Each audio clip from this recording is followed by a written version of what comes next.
Bonjour. C'est un plaisir de vous accueillir ici.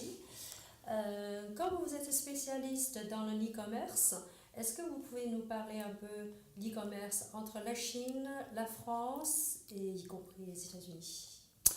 C'est une question intéressante parce que le e-commerce tel qu'on le pratique en France, en Europe, aux États-Unis et en Chine est très différent. Les deux premières différences vont porter tout d'abord sur la maturité initiale du commerce de détail. Quand le e-commerce est arrivé en France, aux États-Unis, sous l'impulsion d'Amazon finalement, le commerce de détail était déjà à un niveau de maturité très élevé. Si bien que le e-commerce s'est finalement présenté comme une alternative au commerce traditionnel, voire un concurrent.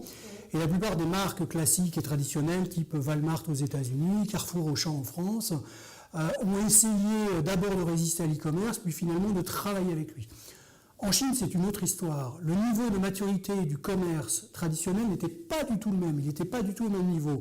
Donc c'est à l'occasion et avec l'arrivée du e-commerce que finalement le secteur traditionnel, lui, est monté d'un niveau qualitativement et a adopté de nouveaux process et s'est professionnalisé et a réussi à acquérir une maturité.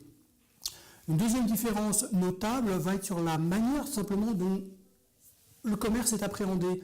En Occident, on est en Europe, aux États-Unis, on est encore sur une vision très traditionnelle du commerce. Où finalement, on achète des produits et ensuite on essaye de les vendre via un nouveau canal de vente qui est Internet.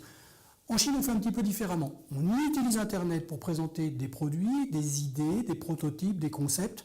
On essaye de voir l'adhésion que ça emporte, notamment sur les réseaux sociaux, la popularité que ça prend, pour ensuite déterminer les quantités qu'il faudra produire. Et là, ensuite, il y a tout un écosystème pour produire les choses très vite.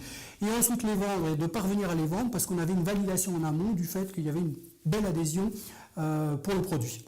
D'accord. Est-ce que vous pouvez développer plus, avoir plus de différences entre la France, particulièrement la France, et la Chine? Alors là, il va y avoir deux différences majeures. La première va toucher à la réglementation. Internet en Europe et notamment en France s'est développé d'une façon un peu inattendue, c'est un phénomène inédit, et puis au départ ça a été très chaotique, et puis ça a pris des proportions absolument incroyables, si bien qu'aujourd'hui, après avoir été très libre, l'Internet est de plus en plus réglementé, contingenté, organisé, l'Europe s'en mêle, la France s'en mêle, il y a de plus en plus de débats d'ordre juridique. Et à la Chine, c'est le contraire. Le contraire, au départ, c'était très contrôlé par cet État fort, c'était contingenté, surveillé même. Et la Chine est rentrée dans une phase de libéralisation de l'Internet et par la même occasion de l'e-commerce. Et aujourd'hui, l'Internet est en train de se développer d'une manière beaucoup plus libre, finalement, qu'en Occident. Une autre différence va porter sur la technologie et le rapport à la technologie, et notamment l'intelligence artificielle. Les Chinois sont très en avance là-dessus et ils ne font pas les choses de la même manière. Le e-commerce s'est d'abord développé en Europe, en France, aux États-Unis. Et puis l'intelligence artificielle est arrivée, donc on a mis l'intelligence artificielle au service des hommes pour les aider à mieux faire du e-commerce. En Chine, c'est le contraire. Oui. On a l'intelligence artificielle, on essaie de trouver des hommes extrêmement brillants, des ingénieurs, etc., pour les mettre au service de l'intelligence artificielle, pensant que c'est là que se fera la différence, pensant que le deep learning, pensant que l'intelligence artificielle va permettre de créer des scénarios de commerce beaucoup plus efficaces. C'est vrai. Et est-ce que vous donnez un ou deux exemples encore plus concrets?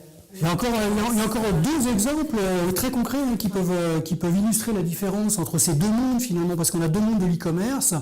La première va porter sur le rôle des influenceurs. En Chine, on les appelle les KOL, Key Opinion Leaders.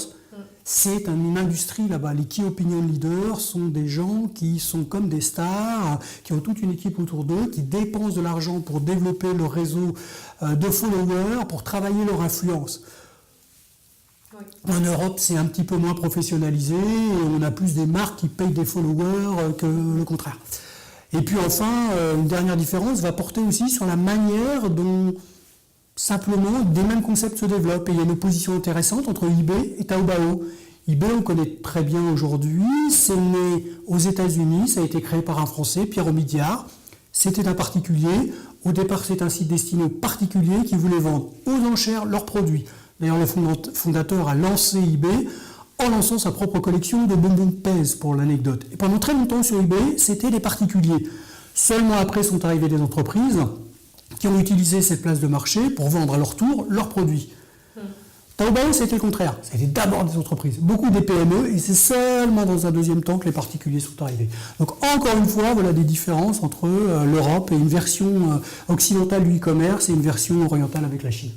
Est-ce que vous pensez qu'un jour, ils vont s'approcher de plus en plus Moi, j'ai l'impression du système? Oui, j'ai l'impression qu'il y a plutôt une grande rivalité et que ça va se jouer presque au niveau des États et des politiques. Oui. La Chine sait très bien être protectionniste et empêcher des grands acteurs de l'Internet, Apple en sait quelque chose, Google aussi, de rentrer sur son territoire.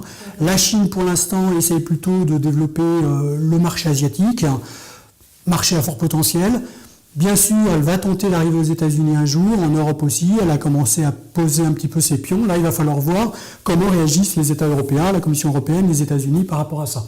Mais en tout cas, il y a une très belle guerre qui s'annonce et au profit du consommateur qui va avoir une offre de plus en plus riche et intéressante. D'accord. Vous savez que maintenant Alibaba sont à Paris.